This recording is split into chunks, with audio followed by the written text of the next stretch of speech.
Bismillahirrahmanirrahim.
Setelah mendengarkan dakwah, bukanlah kaum Sodom menerima dakwahnya Nabi Lut alaihissalam, melainkan malah mengusir Nabi Lut alaihissalam agar keluar dari negerinya. Lalu Nabi Lut alaihissalam keluar dan Allah Subhanahu wa Ta'ala menghancurkan mereka bersama negerinya dengan dibaliknya negeri tersebut. Lalu mereka diazab dengan azab yang sangat pedih berupa hujan batu yang sangat panas. Mengenai hal ini bisa kita lihat pada surat Al-Quran yang difirmankan oleh Allah pada surat Hud ayat 82 yang artinya dosa-dosa itu membuat Allah murka, kota tersebut kemudian dijungkir balikkan, musnah, maka tatkala datang azab kami dan kami jadikan negeri kaum Lut itu yang atas ke bawah, kami balikkan dan kami hujani mereka dengan batu belerang, tanah yang terbakar secara bertubi-tubi. Nah, itulah firman Allah tentang umat negeri di negeri Nabi Lut yang diutus kepada umat negeri Sodom. Sedangkan menurut hadis Rasulullah, beliau bersabda yang artinya Allah melaknat siapa saja yang berbuat seperti perbuatan kaum Nabi Lut. Allah melaknat siapa saja yang berbuat seperti perbuatan kaum Nabi Lut. Beliau sampaikan sampai 3 kali hadis riwayat Imam Ahmad. Nah, itulah Ananda sekilas tentang kisah kaum Nabi Lut yang melakukan perbuatan maksiat seperti yang dilakukan masyarakat pada saat ini yang dikenal dengan sebutan LGBT. Nah, dari kegiatan pendahuluan tadi, baiklah kaitannya dengan judul pembelajaran kita tentang bahaya LGBT ditinjau dari sudut pandang kesehatan. Pada pembelajaran kali ini bisa kita lihat materi yang kita bahas tentang LGBT adalah berkaitan dengan pengertian, ciri-ciri, penyebab, bahaya, cara menghindari. Dan yang terakhir nanti bagaimana ajaran Islam tentang LGBT ini.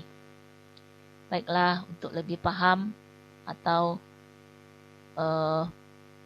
lebih dalam pembahasan tentang LGBT ini, kita lihat pertama dari sudut pengertian bahwa LGBT itu adalah sebuah singkatan, yaitu dari huruf L, G, B,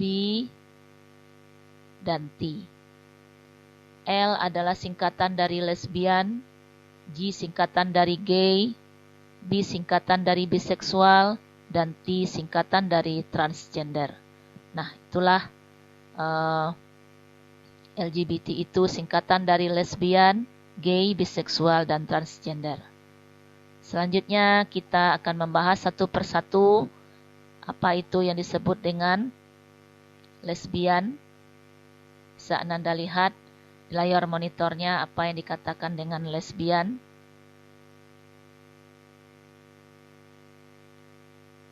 Lesbian adalah sebuah istilah yang diberikan kepada perempuan yang mengarahkan orientasi seksualnya kepada sesama perempuan. Istilah ini juga merujuk kepada perempuan yang mencintai perempuan baik secara fisik, seksual, emosional, atau secara spiritual. Untuk lebih memahami, Ananda bisa lihat gambar yang Ustazah tayangkan di layar monitornya. Nah, selanjutnya kita lihat lagi apa itu pengertian tentang gay. Adalah seorang pria yang tertarik dengan pria lain atau sering dipakai untuk menggambarkan homoseksual.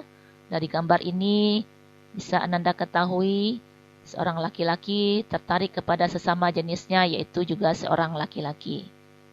Selanjutnya, apa itu yang disebut dengan biseksual?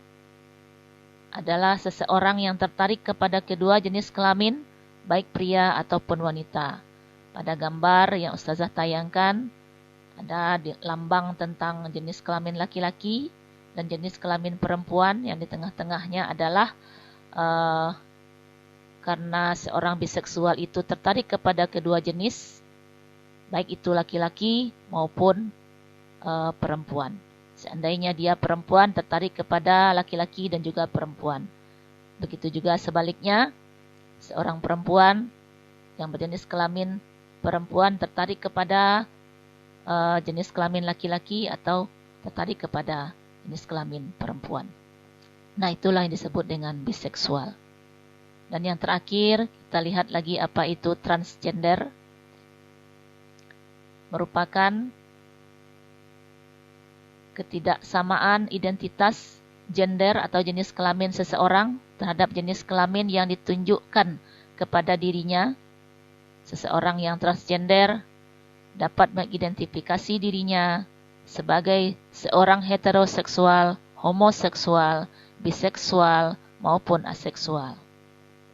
Bisa Anda lihat gambar yang Ustazah tayangkan pada masa dahulu atau ketika dia dilahirkan, ada seorang wanita berjenis kelamin diciptakan oleh Allah berjenis kelamin wanita karena kelainan seksualnya yang diistilahkan dengan transgender, dia merubah fisiknya, merubah jenis kelaminnya menjadi seorang laki-laki. Begitu juga sebaliknya, dia diciptakan oleh Allah seorang laki-laki, karena kelainan seksualnya, dia merubah fisik dan alat kelaminnya menjadi seorang perempuan. Karena dia disebut dengan transgender. Itulah apa yang kita ketahui dengan transgender tersebut. Selanjutnya, kita tinjau lagi bagaimana ciri-ciri orang yang disebut dengan LGBT tersebut. Kita lihat ciri-cirinya. Seorang homo atau gay umumnya suka memakai baju yang ketat agar kelihatan lekuk tubuhnya karena bentuk bodi bagi seorang gay merupakan nilai jual tersendiri. Yang kedua, umumnya para gay lebih senang memakai pakaian warna menjolok mata. Yang ketiga, apabila berbicara, bicaranya lembut dan agak gelojoh melalui gaya bicaranya.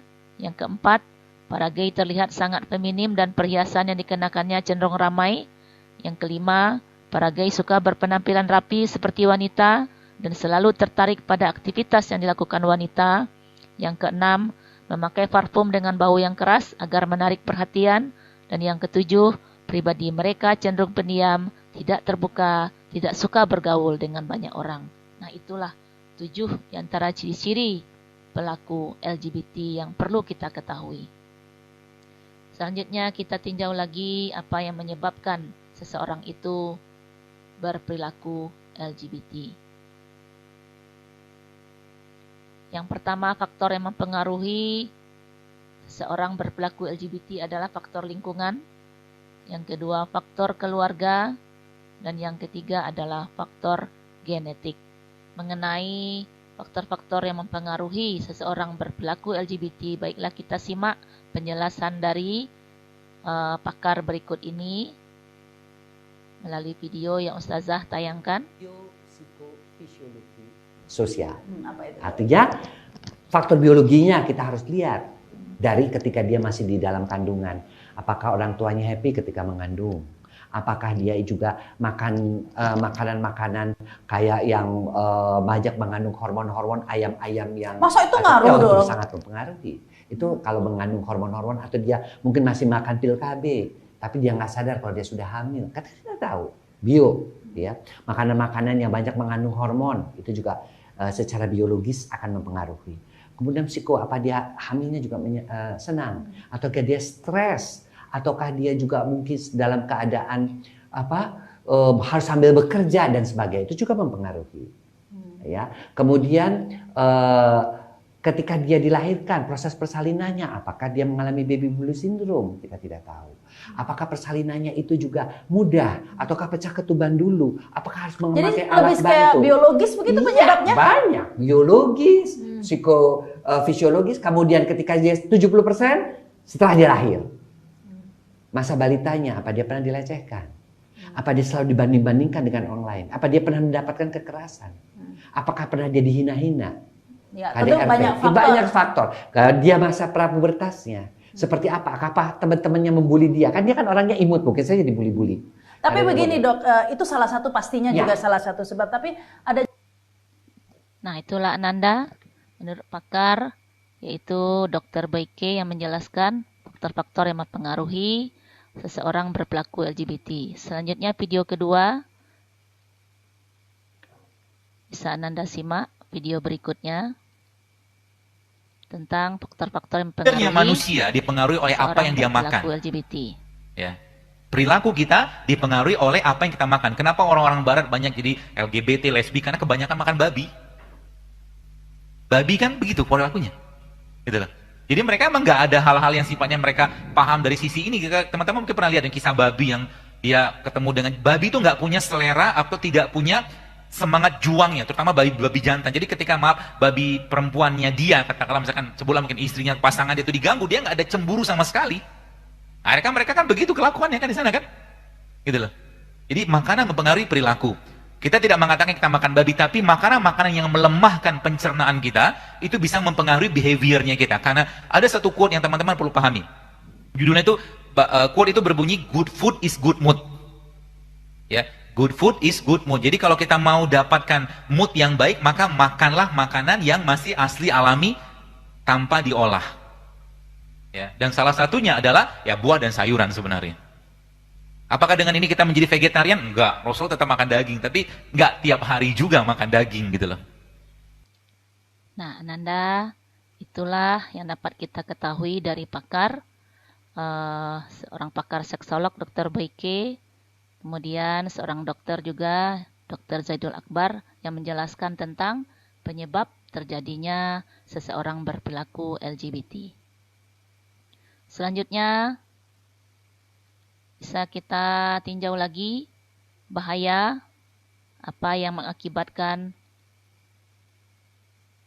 seseorang berikan akibat atau bahaya bagi pelaku LGBT ditinjau dari sudut pandang kesehatan.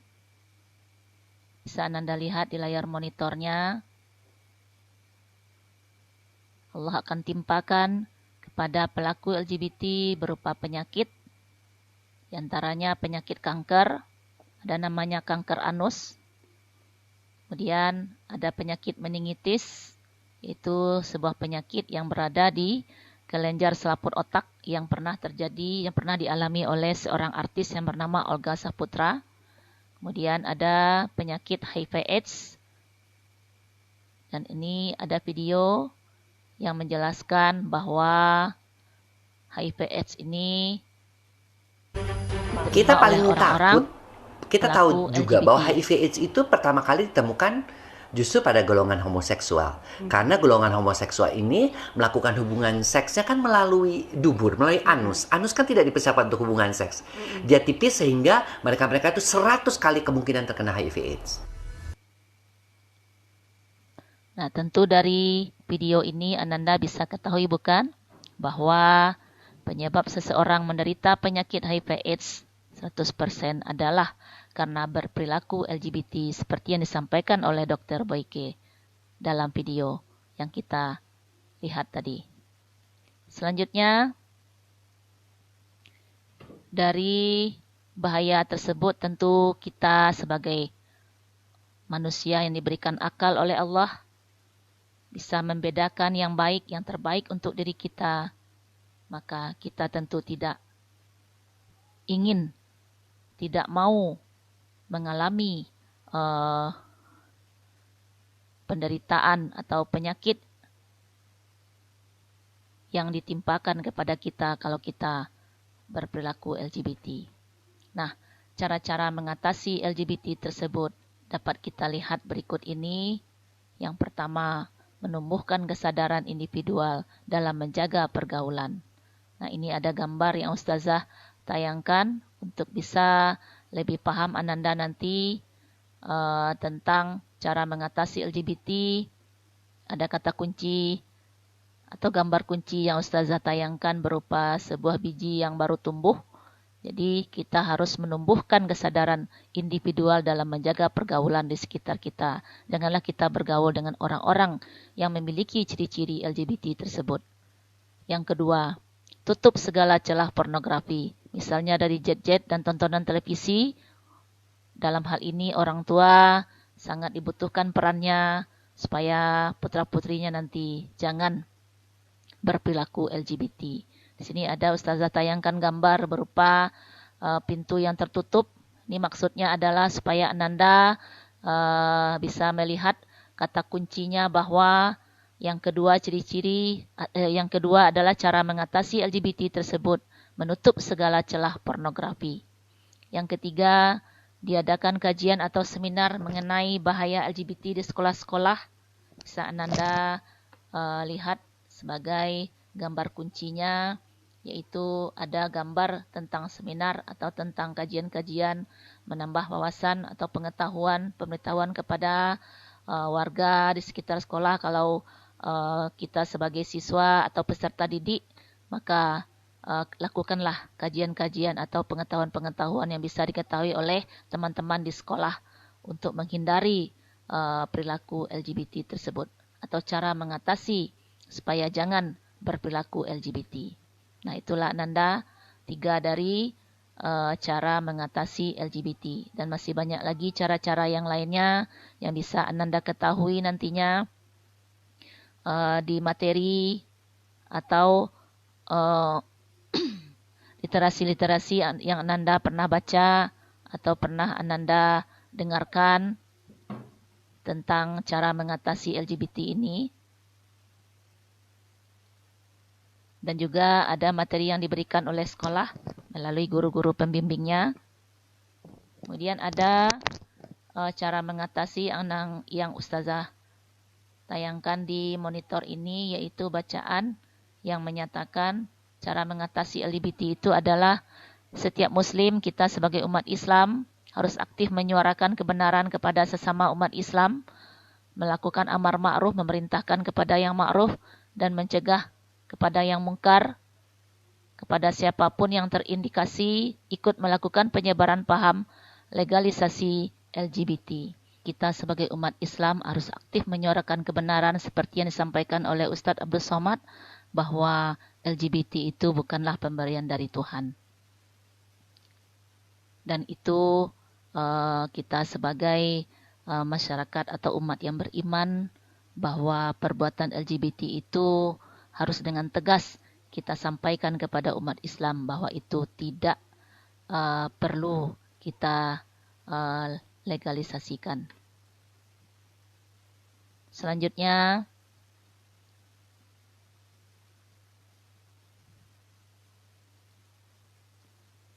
sebagai kegiatan inti selanjutnya,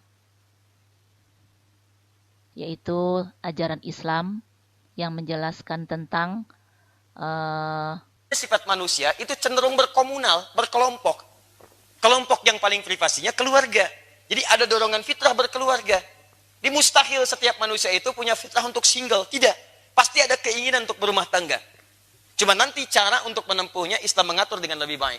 Bagaimana caranya? Lihat baik-baik. Anda tentukan pasangannya dulu. Inna khalaqnakum min dzakarin wa untha. Kami ciptakan pasangan kalian, laki-laki, pasangannya perempuan. Ingat baik-baik ya.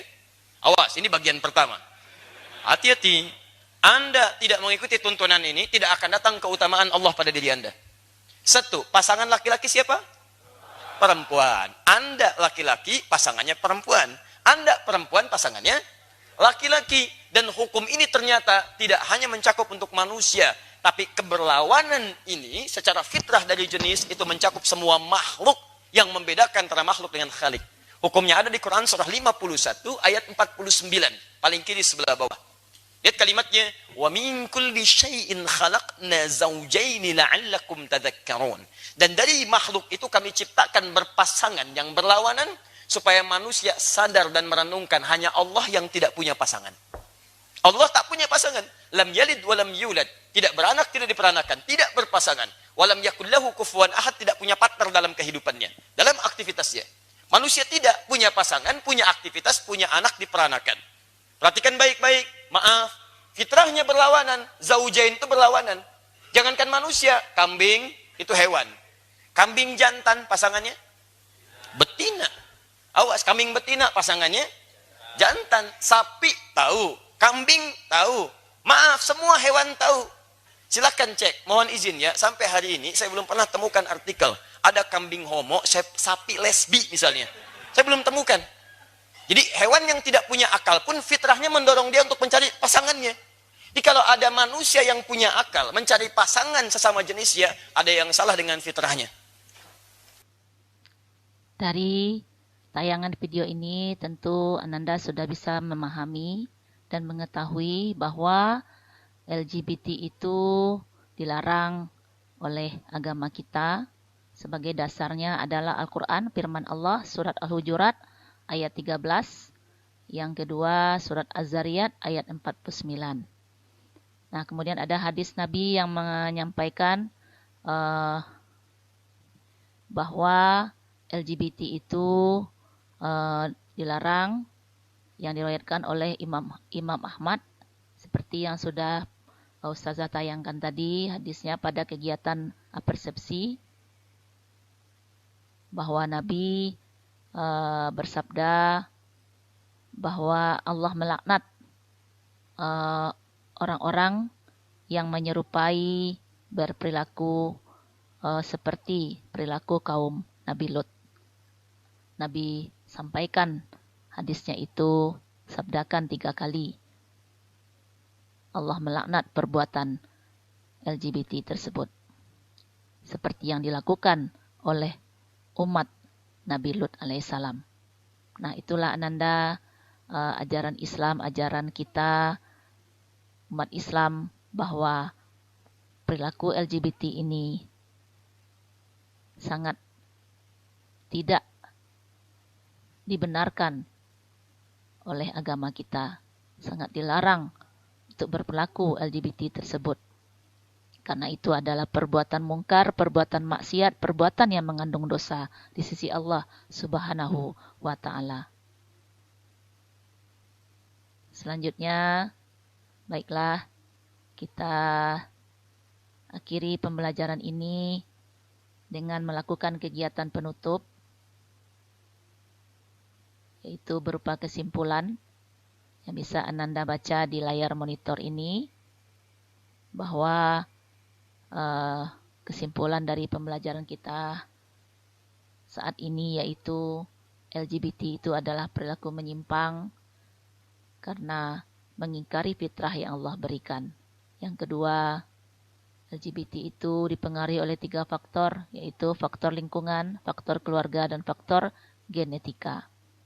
Faktor lingkungan yang sangat mempengaruhi 70% seperti yang disampaikan oleh Dr. Boyke tadi, yaitu setelah seorang anak lahir dipengaruhi oleh teman-temannya, dipengaruhi oleh lingkungan di sekitarnya atau masyarakatnya, kemudian 30% dipengaruhi oleh lingkungan keluarga dan genetika. Yang ketiga, kesimpulan kita yaitu bahwa kita sebagai umat Islam hendaklah kita menghindari perilaku LGBT dengan mengenali ciri-cirinya. Kita ketahui ciri-cirinya sehingga kita bisa terhindar dari perilaku tersebut, lalu perkuat keimanan dan ilmu agama kita. Yang keempat, bagi pelaku apabila sudah terindikasi melakukan perbuatan LGBT, maka cepat-cepatlah bertaubat kepada Allah Subhanahu wa Ta'ala, karena Allah itu Maha Pengampun. Seperti yang pernah kita pelajari, kita sudah pernah belajar asma Allah Al-Mujib. Allah itu memiliki asma Al-Mujib, yaitu mengampuni semua dosa hamba-hambanya apabila hamba tersebut mau berdoa dan mau berusaha, dan Allah akan berikan yang terbaik kepada diri kita karena kita benar-benar melakukan taubatan nasuha. Allah Maha mengabulkan doa hambanya apabila hamba tersebut mau sungguh-sungguh berdoa kepadanya untuk bisa terhindar dari perilaku LGBT tersebut. Dan kita berusaha dengan sekuat tenaga tidak mau lagi terjerumus agar tidak ditimpakan Allah musibah, baik bagi diri si pelaku LGBT maupun bagi negeri di mana dia berada. Nah, itulah kesimpulan kita yang dapat kita ambil pada pembelajaran saat ini.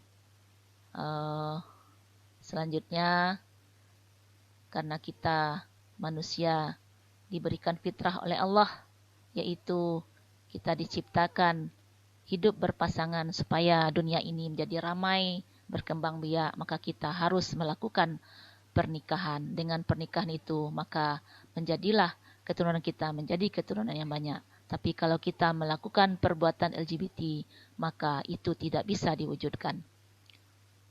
Dengan melakukan pernikahan, maka akan terwujud keluarga sakinah, mawaddah, warahmah. Yang masing-masing nanti pasangan akan mewujudkan keluarga sakinah, mawaddah, dan warahmah. Untuk mewujudkan tersebut, masing-masing pasangan harus memiliki pondasi keluarga sakinah, yaitu bahwa ingatlah, milikilah keyakinan bahwa Allah menciptakan manusia itu hanya untuk beribadah kepadanya. Terdapat dalam surat Az-Zariyat ayat 56. Dengan adanya pernikahan berarti sudah terciptalah tujuan Allah menciptakan manusia di permukaan bumi ini. Yang kedua, pondasi diri kita, yaitu banyaklah menuntut ilmu kepada alim ulama, kepada ahli ilmu agama, dan kepada orang-orang yang mengerti dengan pembelajaran LGBT, dengan pengetahuan tentang LGBT. Dan sebagai tugas bagi Ananda nantinya, yaitu untuk menjadi pondasi diri kita seperti yang disampaikan oleh Ustadz Adi Hidayat tadi. Hafalkanlah surat Al-Hujurat ayat 13 dan artinya dengan benar dan fasih. Karena ayat ini menjelaskan kepada kita bahwa manusia itu diciptakan dari seorang laki-laki dan seorang perempuan. Sehingga nanti menjadikan manusia itu bersuku-suku dan berbangsa-bangsa. Terciptalah manusia yang berkembang biak, yang mendiami bumi Nusantara ini. Sehingga bumi ini bisa dipimpin oleh manusia dengan sebaik-baiknya. Menjadi khalifah di permukaan bumi. Nah, itulah Ananda pembelajaran kita saat ini. Mudah-mudahan ada manfaatnya bagi kita semua. Kalau Ustazah ada salah dan janggalnya mohon dimaafkan. Kalau ada kata-kata yang tidak pada tempatnya, kepada Allah Ustazah mohon ampun, dan kepada manusia Ustazah minta maaf. Billahi taufik wal hidayah. Sekian dulu, terima kasih atas perhatiannya. Ustazah ucapkan Assalamualaikum warahmatullahi wabarakatuh.